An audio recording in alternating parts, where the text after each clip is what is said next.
Bonjour à tous, bienvenue à l'épisode de Deuxième degré, le balado télévisuel coordonné avec IVA et la télé communautaire de Waterloo. On est aujourd'hui en direct sur le bord du lac Waterloo où il y a un événement, une séance de... On aura le temps d'en discuter davantage avec nos intervenants, mais une séance d'intervention pour la protection des milieux humides, qui est d'ailleurs notre thème aujourd'hui, avec Félix comme d'habitude. Ben oui, on a vraiment un épisode vraiment intéressant avec Michel d'OVV Yamaska et Esther du Lac Waterloo, en Action Lac Waterloo, désolé. Ça va vraiment être intéressant. Aujourd'hui, on va parler de la gestion de l'eau vraiment dans un niveau plus local, un niveau aussi plus sociétal. C'est vraiment intéressant, honnêtement, là, comme épisode. J'ai vraiment hâte. C'est aussi notre dernier épisode de la saison. Fait que c'est vraiment, écoute, émotif. Un peu émotif. On a je disais à Félix qu'on était un peu nostalgique là, avant, mais écoute, on va s'y faire. On va s'y faire. Mais c'est vraiment... je suis content de pouvoir faire cette émission-là aujourd'hui. Puis on a vraiment un beau coin. Vous voyez en arrière le lac, là, c'est vraiment beau. On peut accueillir nos invités Michel et Esther. Donc déjà, en partant à ma gauche, notre première invitée aujourd'hui, Esther Deshommes, qui est présidente de Action Lac Waterloo. Vous allez bien? Oui, très bien, merci. Et donc, concrètement, c'est quoi votre relation avec le lac Waterloo, qu'on est juste derrière nous? C'est quoi votre relation? Qu'est-ce que vous faites concrètement pour l'aider, en fait? Ben, en fait, Action Lac Waterloo, c'est un organisme sans but lucratif dont l'objectif est d'assainir l'eau du lac, si vous voulez. Et on a deux priorités depuis maintenant 3 ans. On a établi deux priorités. Une qui va très bien, dont on pourra parler, qui est le contrôle du Myriaphile aepi, qui se fait présentement dans le lac. Et une autre qui va très bien aussi, qui a été initiée par Action Lac Waterloo et sur laquelle on travaille avec l'OBV Yamaska et qui est le développement d'un réseau de jardins intelligents ou de jardins de pluie dans le bassin versant. Ouais. Ça va aider à retenir ce qu'on ne veut pas avoir dans le lac, évidemment. Et donc, on touche autant le lac que le bassin versant. C'est pour éviter qu'il y ait des ruissellements, c'est ça, vers les lacs, c'est ça? C'est matière... c'est-à-dire qu'il va toujours, d'après moi, avoir des ruissellements, mais pour éviter qu'il y ait des matières dont on ne veut pas dans le lac qui soient charriées par les eaux de ruissellement. Donc, c'est ça l'objectif des jardins intelligents, ça ressemble visuellement à une rocaille, si vous voulez, avec des plantes, mais ça a une fonction beaucoup plus importante qu'une rocaille parce que ça retient le phosphore, etc. Ouais. Donc, ça permet à l'eau de se purifier un peu avant d'arriver dans le lac. Donc, ça, c'est un volet important qui est en cours actuellement depuis 2 ans. Et bien, l'autre volet, l'autre priorité, c'est le contrôle du Myriaphile aepi qu'on fait présentement. Et maintenant, Michel Alberté de l'OBV Yamaska. En fait, Michel, une question pour toi qui m'intéressait vraiment, c'est savoir, comme toi, tu travailles beaucoup dans plusieurs organismes, qu'est-ce qui t'intéresse comme plus particulièrement de travailler dans la gestion de l'eau puis dans la conservation des milieux humides? Parce qu'il y a tellement de choses à faire et qu'il y a tellement de choses qu'on peut faire. Donc, je pense que c'est beaucoup ce qui me charme de toute la question de la gestion de l'eau. Tout ce qu'on est capable de faire, malheureusement, qu'on ne fait pas. Les municipalités, les citoyens, les entreprises et tout ça. Donc, je pense que c'est quelque chose qui m'a beaucoup interpellé. Donc, je pense que tout le monde, on veut être des agents, des acteurs positifs de changement. Donc, c'est pour ça que je m'inscris là, dans ces domaines-là. Fait que si on met un peu en contexte la situation généralement, puis on est quand même dans le sud du Québec, ici à Waterloo puis à Granby, peu importe, il y a de plus en plus de manque d'eau. Puis ça, on n'en parle pas beaucoup, mais il y a des villes, dans des villages, par exemple, qui ont eu des livraisons d'eau par camion-citerne. Puis ça, on n'en parle pas beaucoup, puis c'est un problème qu'on voit de plus en plus arriver avec les changements climatiques. Donc, on parle beaucoup d'étiage, quand les rivières ont un niveau d'eau très, très bas. C'est des grandes sécheresses, on l'a vu l'été passé. À Bedford, il y a eu des grandes canicules, exactement. Ouais. Et ça, on voit beaucoup de discussions sur comment les villes peuvent aider à gérer ça. Historiquement, on sait que les villes n'ont pas toujours été les plus gentils avec les cours d'eau puis avec la façon dont on gère les villes. Donc, concrètement, c'est quoi le rôle que peuvent jouer les municipalités comme Waterloo, comme Granby ou n'importe quelle autre ville dans la gestion des cours d'eau, des rivières et tout ça pour qu'on aide l'eau dans le futur pour nos générations, les générations qui s'en viennent, là? Ça, c'est une vaste question. Oui, si on peut la prendre comme ça. Le mieux que vous pouvez. Écoute, les problèmes d'étiage, en effet, c'est la période de l'année où le niveau de l'eau des rivières est à son plus bas. Donc, c'est le terme étiage. Et c'est vraiment les changements climatiques qui sont responsables de ça. Et il y a le consortium Ouranos, là, qui est un regroupement de scientifiques au Québec, qui ont fait une grande analyse du bassin versant de la rivière Yamaska. Et c'est pas très gai, là, les conclusions. Là. On sait que pour les prochaines années, les périodes d'étiage vont être encore plus longues, vont durer donc beaucoup plus longtemps. Et le paradoxe là-dedans, c'est qu'à la fin de l'année, quand on calcule les précipitations, le volume d'eau là, qu'on peut recevoir dans la région, mais ça ne changera pas tant que ça là, d'ici dans les 10, 15, 30 prochaines années. Le grand changement qu'on va noter ou qu'on note déjà, c'est les périodes où ces précipitations-là vont avoir lieu. Donc, on va en avoir beaucoup moins l'été. OK. Mais quand on va en avoir, ça va être vraiment de très, très fortes averses. Et là, là, survient tous les problèmes qu'on va avoir de surverse d'eau usée, des problèmes de ruissellement, notamment dans les champs agricoles, les problèmes de ruissellement sur les chaussées, tout ça, et tout le stress que ça va venir apporter aux infrastructures municipales. Et même, on peut penser aussi même à ces fortes précipitations-là au printemps et à l'automne. Et si je fais le lien, là, je ferme la boucle avec les changements climatiques, c'est que de plus en plus aussi, au mois de janvier, février, on va connaître, malheureusement, dans le sud du Québec, beaucoup de réchauffement. C'est-à-dire des journées d'hiver qui ne sont pas normales, où on va passer au-dessus du point de congélation. Ça veut dire la fonte. Donc là, nécessairement, la fonte, quand nos cours d'eau sont glacés, ce n'est pas une bonne chose. On va avoir des embâcles, des choses comme ça. Donc, c'est pas vraiment des belles choses qui s'en viennent. Ouais. Et là, ce que les municipalités doivent faire, c'est se préparer à ça. Parce qu'il y a des choses possibles. Il y a des trucs que les municipalités peuvent faire. Comme les jardins de pluie, on en parlait un peu tantôt, mais c'est quelque chose qui pourrait être mis à plus grande échelle, puis dans des infrastructures qui sont dédiées à ça. Dans les cours des gens, ça aide, mais à grande échelle, c'est les villes qu'il faut qu'ils fassent plus de... Oui, puis d'ailleurs, à Waterloo, où ça a commencé, il y en a déjà dans les jardins de l'hôtel de ville ou des jardins publics, si vous voulez, dans les terrains qui appartiennent à la municipalité. Mais il reste quand même que, si on regarde juste immédiatement autour du lac Waterloo, il n'y a pas vraiment... Il n'y a pas tant que ça de jardins, de terrains qui appartiennent à la municipalité. C'est plus du terrain résidentiel.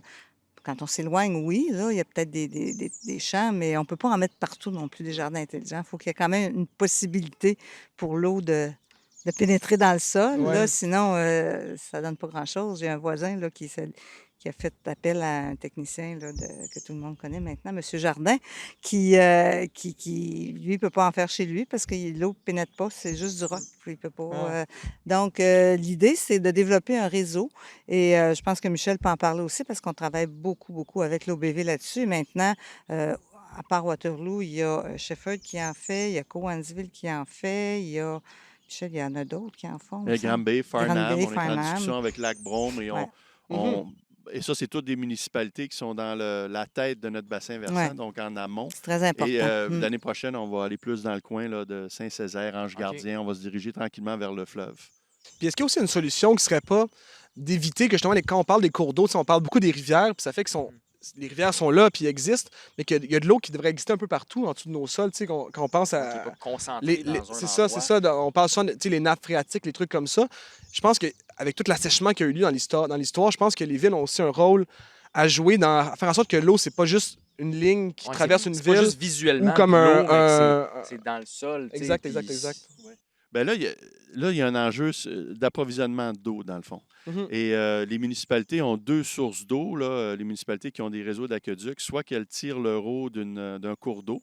C'est le cas de la ville de Granby, dans la Yamaska Nord, la ville de Cowansville, la Yamaska Sud-Est. Vous avez Saint-Hyacinthe dans la Yamaska. On a peut-être 7-8 municipalités dans notre bassin versant qui tirent leur eau de ce qu'on appelle de l'eau de surface. Mais on a beaucoup de municipalités qui tirent leur eau de eau souterraine. Waterloo est un très bon exemple. Vous avez la ville de Sutton, tire son eau d'eau souterraine. Lac-Brome, il y en a vraiment plusieurs. Et ce qu'on voit, vous avez mentionné tantôt en introduction qu'il y a des municipalités qui manquent d'eau. Ouais. Et c'est pas une berlue, c'est vraiment vrai, c'est factuel. Roxton Pond manque d'eau. Et la Roxton Pond s'alimente à partir de puits et sont obligés d'acheter de l'eau de la ville de Granby qui, ils remplissent ces camions-citernes à leur usine de filtration et amènent ça. Bon, eux sont chanceux parce qu'ils ont une grande ville à proximité. Mais ce qu'on voit dans ces municipalités-là qui ont des enjeux d'eau, Warden, pas loin d'ici, a un enjeu d'approvisionnement en eau, c'est qu'il y a moins d'eau qui pénètre dans le sol. Et Esther l'a très bien expliqué tout à l'heure, c'est le grand enjeu que touche, dans le fond, le super projet qu'ils ont présenté maintenant il y a 3 ans, des jardins intelligents. C'est de faire en sorte que l'eau tombe au point A, on va essayer de la gérer au point A, au lieu de la déplacer au point B. Mais pendant des décennies au Québec, pas juste au Québec, partout en Europe, en Amérique du Nord, on a cette fixation d'évacuer l'eau le plus possible, le plus rapidement, et l'amener ailleurs. C'est comme s'il y avait la zone résidentielle, puis il y a la zone d'eau, puis il n'y a pas de relation entre les deux. T'sais. Exactement. Puis je peux vous dire ça, c'est pas juste vrai des quartiers résidentiels. On a ça dans les commerces, les industries, les institutions. On capte l'eau de nos toits. Vous pouvez imaginer, vous avez juste à regarder votre maison. L'eau tombe sur votre toit. Elle est dirigée vers la gouttière. La gouttière s'en va dans l'entrée. De l'entrée, ça s'en va dans la rue. Ensuite, ça s'en va dans les égouts. Mais quand arrive une grosse averse, le volume d'eau est tellement important que le diamètre des tuyaux dans le sous-sol, là, on est dans la poutine, là, mais dans le sous-sol, n'est pas capable de gérer ça. C'est fou, là. Donc, qu'est-ce qui arrive? Bien, nos systèmes font en sorte que l'eau, c'est de l'eau usée, parce que c'est mêlé avec l'eau de nos toilettes et l'eau de nos douches et tout ça. C'est envoyé, au lieu d'être envoyé à l'usine d'épuration des eaux pour être traité avant d'être envoyé dans l'environnement, bien, c'est envoyé directement dans un lac ou une rivière. Donc, quand vous avez des épisodes comme ça, puis juste la ville de Granby, ça peut être 300-400 fois par année. Par année. Un volume d'eau incroyable. Donc, c'est sûr que ça affecte la qualité de nos cours d'eau.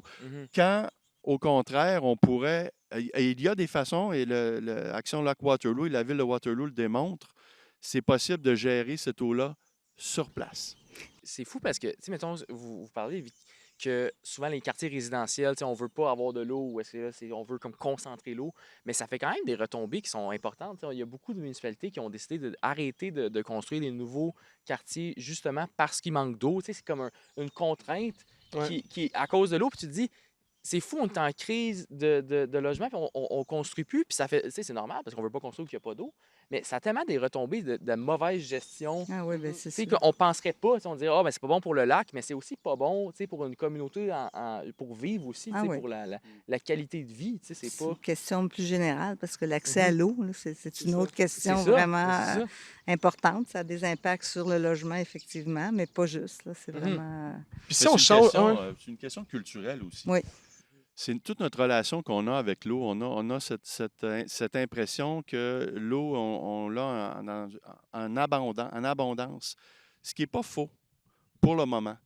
Et je pense qu'au Québec, la moyenne de consommation d'eau résidentielle est à peu près 350 à 400 litres par personne par jour. On prend pour acquis notre eau, en fait. C'est sans la consommation de viande et tout ça qui rajoute aussi comme la consommation d'eau totale en plus. Fait que, oui, bien, je veux dire, là tu peux ajouter les commerces, les industries là-dessus. Là, je parle juste du côté résidentiel. Ouais. Et donc, on a cette difficulté et même ce refus de discuter de comment on consomme l'eau. La quantité d'eau qu'on consomme. Parce qu'on ne veut pas obliger les gens à changer leur mode de vie parce qu'on est comme, ben là, on ne dira pas à une famille comment vivre, mais cette famille-là peut peut-être pas vivre dans cette municipalité-là parce qu'elle ne peut pas aller s'établir, elle ne peut pas aller... Tu sais, c'est pas normal. C'est comme un peu le débat qui commence, mais à peine. Puis moi, ça me surprend, ça m'étonne. Juste le prix de l'essence qui a augmenté.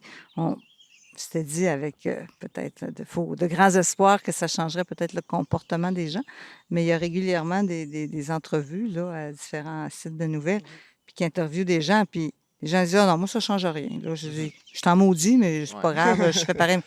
Et là, tu dis « Ben là, peut-être que tu pourrais penser à voyager un petit peu moins. » Ou, ils vont le dire, mais ils ne feront pas. Ils vont dire « Ah ouais, je vais prendre mon vélo, mais finalement... » Mais c'est ça, mais ça n'a pas l'air que ça a changé beaucoup les comportements.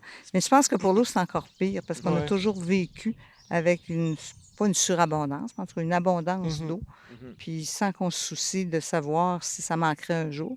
Puis là, on commence à être face à la situation, puis ça peut prendre peut-être du temps avant que la personne moyenne, là, elle ferme le robinet d'eau quand elle se brosse les dents, qu'elle fait juste sais. C'est ça. Je veux dire, c'est tous des petits gestes dans le quotidien qui consomment énormément d'eau et qui sont pas nécessaires. C'est Puis aussi, tellement facile à changer, il me semble, ouais, là, que... ouais, ouais. Mais tu sais, c'est des habitudes. Hein, La consommation aussi commerciale et tout, tu sais, c'est tout des mœurs qu'il faut changer. Puis ça, Oui. c'est vraiment le Québec ou même tu sais, au niveau nord-américain, on prend l'eau pour acquis, on dit on va en avoir à l'infini.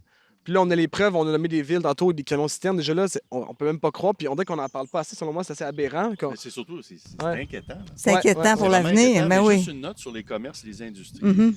Ces entreprises-là ont des compteurs d'eau et ils payent au volume. Mhm. Bon, C'est très là, on peu. peut avoir un débat. Est-ce C'est qu'elles très, payent très, assez au très peu. volume? Mais on s'aperçoit que Bromont est peut-être un bon exemple. Bromont, la compagnie IBM, General Electric, Bromont, Montagne d'Expérience, c'est des très, très grandes consommatrices d'eau. Mm. Et dans le cas d'IBM, c'est une de celles qui recycle son eau le plus au Québec. C'est vrai? Fait que oui, c'est un volume incroyable d'eau. Mais quand on regarde les efforts que l'entreprise fait, elle emploie quand même près de 700-800 employés, donc elle fait vivre beaucoup de familles dans la région, on voit qu'il y a une conscience, qu'il y a une préoccupation. On ne peut pas dire la même chose de l'ensemble des citoyens. Et juste pour donner un exemple, bon, oui, c'est vrai, on a besoin d'eau dans nos maisons et tout ça, mais allons-y avec une comparaison. En Europe, la moyenne de consommation d'eau par personne est à peu près de 120 litres par jour par personne. On est comme 3-4 fois au-dessus de ça. Puis là, on a parlé, tu sais, on a parlé des villes, on a parlé individuellement ce qu'on peut faire. Là, on peut parler peut-être plus des organismes comme les vôtres. Est-ce que vous voulez un peu expliquer ce qui se passe actuellement derrière nous? Puis, tu sais, après ça, comment est-ce que les organismes en tant que tels, c'est quoi leur mission? Tu sais, ils ont une mission éducative, ils ont une mission de montrer l'exemple. C'est quoi son rôle? Là, ce qu'on fait, c'est comme je le disais tout à l'heure, c'est depuis l'an dernier, on a des endroits dans le lac Waterloo qui ont été identifiés comme étant très fortement peuplés, disons, de myriophylle à épi, qui est une plante envahissante, une plante exotique envahissante, qui n'est pas donc une plante indigène. Et c'est une plante qui vient d'Asie, qui s'est surtout répandue par, pas juste, mais par les bateaux, les cales de bateaux, quand ils vident l'eau, quand ils arrivent dans les ports, mais aussi, on l'oublie souvent, par les aquariums. Parce qu'ils n'importaient de cette plante-là pour mettre dans les aquariums. OK. Mais là, elle était dans un endroit, je dirais, fermé. Elle ne pouvait pas se répandre. Contrôlé, oui. Mais quand ils vidaient puis ils changeaient l'eau de l'aquarium, ils envoyaient ça souvent dans les toilettes. Puis où ça se retrouvait? Ben, dans les cours d'eau, etc. Et donc, on est pris avec cette plante-là qui ne peut pas être éradiquée. On ne peut pas l'enlever complètement.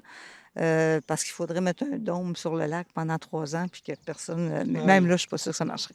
Mais c'est une plante qui, si on ne s'en occupe pas, peut facilement envahir des lacs. Surtout le lac Waterloo, qui est un lac peu profond.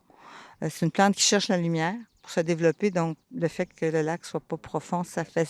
Ouais, elle monte vers la surface, puis après ça, elle se répand. Elle fait un beau tapis. Et ça peut empêcher toutes les activités nautiques, etc. Mais c'est surtout que ça peut nuire beaucoup, là, ça nuit à la qualité de l'eau. Mais là-dessus, je mets un bémol. Ça nuit aux activités nautiques, mais en Chine, ils s'en servent dans les usines de filtration pour filtrer les bactéries. Fait Il y aurait du potentiel. je ne sais pas. développer On est rendu là à l'innovation. regarder ce qui se passe pour le myriophylle. Donc, Toute bonne chose au bon endroit. oui, c'est ça. C'est sûr que si on la laisse incontrôlée Dans la dans bonne un lac, mesure. elle va se répandre, puis ça ne sera pas une bonne chose. Dans des usines de filtration fermées, peut-être que ça a des effets intéressants, mais ici, ça n'en a pas. Alors, ce qu'on fait, c'est qu'on étend des toiles. Oui, ça Récemment, avec des plongeurs et tout, mon Dieu, je suis arrivé ici un peu Ouais. surpris. Oui, bien même aujourd'hui, il y a moins de monde parce que jusqu'à la semaine dernière, on avait des plongeurs qui faisaient de l'arrachage manuel. Donc, dans des endroits où on ne peut pas mettre de toile, parce qu'on ne peut pas en mettre partout. Le ministère de l'Environnement ne nous permet pas de mettre des toiles partout, puis c'est bien correct. Là. Dans des endroits, par exemple, où il y a 50 dans une surface X, 50 de myriophylle, puis 50 de plantes indigènes, bien, c'est sûr que si on met la toile là, ça va aussi faire mourir les plantes indigènes, puis on ne veut pas ça. Puis, donc, l'opération dure combien de temps en général? Là? Ça doit être assez. Bien, long? cette année, à chaque année, ça dure à peu près un mois. En juin, ou mi-juin, mi-juillet, mais la durée totale de l'opération, là, pour l'instant, il faut avoir un certificat du ministère de l'Environnement et ce certificat-là est d'une durée de 3 ans. OK. Donc, on l'a eu en 2020, donc on est bon jusqu'à l'été prochain. Esther, juste un instant. Oui. Esther mentionnait les ballasts des bateaux, tu sais, la provenance, comment ça qu'il y a du myriophylle et épi dans nos lacs. vous avez raison, les ballasts des bateaux, les aquariums, mais il y a aussi les gens, malheureusement, qui promènent leurs oui. embarcations d'un lac à l'autre. Oui. Donc, on peut penser que quelqu'un vient ici avec une chaloupe ou même un paddleboard, et là, il suffit qu'il y ait juste un petit bout de myriaphile qui s'accroche à la coque. Et ensuite, cette personne-là s'en va, disons, sur le réservoir Chouanière, Ouais. ou s'en va sur le lac d'Avignon ou le lac Brome, ou peu importe. C'est pour ça que c'est important de laver nos coques avant, quand on change de lac. Quand on change de lac, Et de plus en plus, on vous demandait tout à l'heure qu'est-ce que des villes peuvent faire. Bien, on a de plus en plus de villes qui aménagent des stations de lavage de bateaux. D'ailleurs, Waterloo va en faire une cet été. Bien, bravo. On travaille encore avec l'OBV pour les jardins, avec la ville pour le myriaphile. Donc, on n'aurait pas pu faire ça tout seul, là, c'est clair. Mais c'est clairement un rôle important. De conscientisation, c'est vraiment intéressant. Puis j'avais une question pour vous parce que souvent, on pense à la consommation d'eau comme quelque chose qui est fini, mais souvent, il y a des importances qui sont différentes dans notre consommation d'eau. On parlait tantôt de, mettons, se brosser les dents, laisser l'eau couler par rapport à mettons, utiliser un bidet, par exemple, ou, mettons, laisser l'eau couler pendant pour la vaisselle. Mais est-ce qu'il y a des trucs un peu pour les gens de comprendre l'importance de chacune des actions pour la quantité d'eau qu'ils utilisent? Pas juste une mauvaise action, mais de la quantité un peu l'importance. Bien, peut-être que Michel aurait des statistiques ou des données là-dessus. Moi, je donnais des exemples qu'il donne souvent pour économiser l'eau de façon, je dirais, sans brimer les gens. Là, c'est quoi de fermer son robinet quand on se brosse les dents, là, on s'entend. C'est quoi de prendre une douche de 5, 6, 7 minutes au lieu de 20 minutes? Là? C'est quoi que son gazon soit jaune quand il y a des périodes de canicule? Parce que de toute façon, il ne meurt pas, il entre en dormance. Ça ne donne rien je veux dire, il y a des choses là-dedans qui ne briment pas, d'après moi, parce que on est bien sensible ces temps-ci à la notion de liberté. Là. Fait qu'ils ne briment pas du tout la liberté des gens, qui sont, d'après moi, dans le quotidien, faciles à faire et qui peuvent avoir un impact considérable. En tout cas. Mais c'est sûr que si on avait des compteurs d'eau dans chacune ça aiderait, des résidences, on serait capable de faire de l'acquisition de connaissances, savoir comment cette famille-là, la famille ABC, consomme l'eau, à quelle fréquence, dans quelle utilité. Mais vous avez juste c'est vrai, Esther, les bains, les douches, c'est juste fermer le robinet. On a encore beaucoup de toilettes qui sont des toilettes de 8, 9, 10 litres. Oui. Imaginez toutes les fois que vous tirez la chasse, c'est 10 litres d'eau, 8 litres d'eau. Mais les municipalités ont des subventions. Et maintenant, dans les nouvelles résidences, on s'entend, c'est du 3-4 litres. Mais ceci dit, les municipalités doivent être proactives. Elles doivent dire on va vous la remplacer gratuitement ou avoir des incitatifs financiers. Il faut aller plus loin. Là, on a essayé de la sensibilisation, on a essayé de l'information. On est arrivé avec des programmes de subvention pour aider les gens, les encourager, les inciter. Mais il faut aller plus loin maintenant. Il faut peut-être même dire que c'est interdit maintenant les mais tu as toilettes raison, à 9-10 litres. Mais moi, je pense juste, ça me fait toujours rire parce que, tu sais, des fois, on parle des anciens là, qui ne se connaissent pas, là, comment bien placer leur détritus dans le bac, puis tout ça. Mais dans mon temps, quand j'étais jeune, et dans le temps de mon conjoint, les autres étaient 5 gars. Ils prenaient leur bain 2 fois par semaine, puis c'était le premier, mais le même bain. Le premier prenait son bain, le deuxième embarquait dedans, 3, 4, 5. Puis chez nous, c'est la même chose. Le 5e était contaminé. Oui, en tout cas, peut-être pas contaminé, mais au moins, il y avait peut-être plus jeune. Il était peut-être moins sale aussi. Mais nous, on était 4 filles, puis c'est la même chose. C'était pas les grandes douches. Fait que ça se faisait, je pense. Il y a des choses qui se faisaient. Puis même, moi, ce qui m'encourage aujourd'hui, c'est que je vois de plus en plus comme mes voisins mettre des barils là, pour recueillir l'eau de pluie, puis ils prennent l'eau pour arroser leurs plantes avec pour le potager, pour les plantes. Ouais. Ça c'est simple à faire. Là. Il y en a partout des barils, tu peux même en confectionner. Mais dans le cas de Waterloo, rapidement, pourquoi que votre projet est aussi extraordinaire? C'est qu'ici, je le disais tantôt, non, mais ici, c'est de l'eau souterraine. Ben oui, c'est ça. Donc, la nappe phréatique. Plus de gens adhèrent au programme, au projet de Jardin intelligent d'Action Waterloo et de la Ville, bien, plus on va être capable de recharger la nappe et c'est un gain immédiat pour l'ensemble de la communauté. C'est une influence pour d'autres villes. Tu sais, je veux dire, les plus grosses villes aux alentours qui n'ont pas nécessairement des programmes aussi structurés, aussi peu importe, ben, eux, ils vont voir ça, puis ils vont voir, hey, ça fonctionne. claque dans la Ben, face, ça là. embarque, Tout à fait. là, ça embarque. En plus, il y a un ouais. incitatif financier, le fun. Oui, oui, la ville paie la moitié jusqu'à concurrence de de 1 000 750 750 Oui, ça dépend des C'est bon, ok, municipalités. ouais. À Waterloo, c'est 750, mais ça ne coûte pas si cher que ça, Non. faire un jardin intelligent, parce qu'il ne faut Ouais. pas creuser 10 pieds. Là. Parce C'est que souvent, vraiment- les gens, nous, à l'OBV, souvent, les gens, ils communiquent avec nous, mais qu'est-ce qu'on peut faire, qu'est-ce qu'on peut faire? Ben, Puis de c'est plus ça. en plus, il y a des corvées de nettoyage Oui. que nos amis d'IVA font, Oui. d'ailleurs, et c'est de plus en plus de gens y participent, mais ils veulent aller plus loin. Et ça, aménager chez soi un jardin intelligent, il y a tellement de bénéfices là-dedans. Là. Recharge la nappe phréatique, on attire les pollinisateurs, on réduit les îlots de chaleur, on réduit le stress sur les infrastructures municipales, on améliore la qualité de l'eau parce que c'est vrai, ça vient capter les contaminants vrai. avant qu'ils se rendent au lac. Oui, Et puis tout la ça est nappe prouvé phréatique. scientifiquement. Oui, Et en plus, c'est vraiment beau. oui C'est c'est beau. vraiment beau. Bon, ben. En tout cas, je pense que le mot d'ordre de tout ça, c'est vraiment de gérer plus localement, de gérer, de faire des actions concrètes, puis tout ça, puis de peut-être moins prendre pour acquis notre ressource, notre or bleu, comme ils disent Ouais. si bien les différents groupes. Ben, je pense que ça conclut l'épisode. Ah oui, ben. On a encore Ah ma oui, partie préférée de l'émission.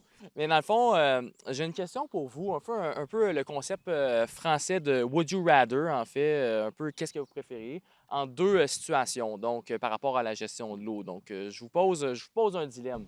Ah. Donc, est-ce que vous préfériez avoir pour le restant de votre vie des douches de 2 minutes avec de l'eau chaude ou avec un temps illimité, mais seulement de l'eau froide, là, pas tiède, là, froide. Donc, vous pouvez faire le temps que vous voulez, le nombre que vous voulez, ou une douche d'eau chaude de 2 minutes par jour. Ça peut pas être une douche d'eau tiède, 2 minutes? Non, Il me ça semble peut pas. que ça serait mieux. Ah, ben, douche d'eau Ben, tiède, tu peux faire ce que tu veux, Le juste que ster à t'as négocier, là. pas de Le 2 contraintes. minutes, c'est comme vous voulez. Ouais. Ouais, comme tu veux. C'est mon ancien métier, les formations professionnelles. Ben, j'aimerais mieux le 2 minutes parce qu'on conserverait l'eau pareil. C'est plus agréable, une Ouais, douche hein. chaude un peu. Ouais, 2 minutes. Mais d'ailleurs, quand tu vas dans des campings, il y a des différents endroits, là, tu mets payes sur le 25 bidon. sous, ça dure 1 minute. Moi, je donnais 2,25 sous aux Oui. enfants. J'ai dit, c'est ça le budget que papa a. Dépêche-toi. Et c'est phénoménal, mais ça fonctionne. Ça Même, fonctionne. Tu peux le fermer, tu sais, quand tu t'abonnes Oui. les cheveux. Ouais, Mais ça, Ben, c'est une en autre Europe, affaire. c'est comme ça, Ben justement. oui. là. Oui. T'as un bouton. Des hôtels, Oui. t'as un bouton. oui. Puis il faut que tu le Ouais. recliques ton bouton. À un moment donné, ça Ouais. devient à l'ombre. Puis ça même devient pour difficile. l'électricité dans les hôtels, là, Tout à tu sais, fait. ça t'allume, Ouais. tu as le temps de te rendre à ta chambre, Ouais. puis là, Ouais. c'est fermé, si tu es chanceux, tu as le temps de te rendre à ta chambre. Je pense qu'en 2 minutes, on est Ouais. capable de Capable de se s'habituer. laver. Regarde, on le fait dans les C'est campings un quand enjeu, on y va. c'est un enjeu de C'est un enjeu de quantité d'eau. quantité. Ouais. Bon, ben sur ce, merci à nos deux invités d'avoir prêté au jeu de l'émission Deuxième Deuxième degré. degré. On était super contents de faire ça. Écoute, je voulais remercier nos invités, Michel La Liberté de l'OBV Yamaska Merci et de Esther l'invitation. Dobb de Action Lac Waterloo. Merci. Écoute, je suis vraiment content qu'on puisse faire ça. Puis c'est le dernier épisode. Je Ouais. suis un peu triste, mais écoutez, C'était super le fun. On a eu du beaucoup de fun. plaisir. On a beaucoup appris. On a beaucoup découvert plein de Ouais. différentes facettes de l'environnement, régional, local. Puis écoute, on a peut-être hâte de refaire un autre projet comme ça Ouais. bientôt. Puis je veux remercier les téléspectateurs qui nous ont écoutés, ceux qui nous écoutent aussi côté audio. On est vraiment content que vous ayez suivi, puis on espère que vous avez apprécié le Oui. projet. Puis suivez Yva sur tous les réseaux sociaux et suivez l'Action de Lac Waterloo, les BV Yamaska et la télécommunautaire de Waterloo qui nous a aidé beaucoup au courant des derniers. On remercie dernières Carl à la production. semaines. Toujours. Écoute, Carl, c'est un warrior. Là. Carl, C'est un guerrier. c'est un vrai guerrier. Donc, merci à tous et on se revoit bientôt. Bye bye.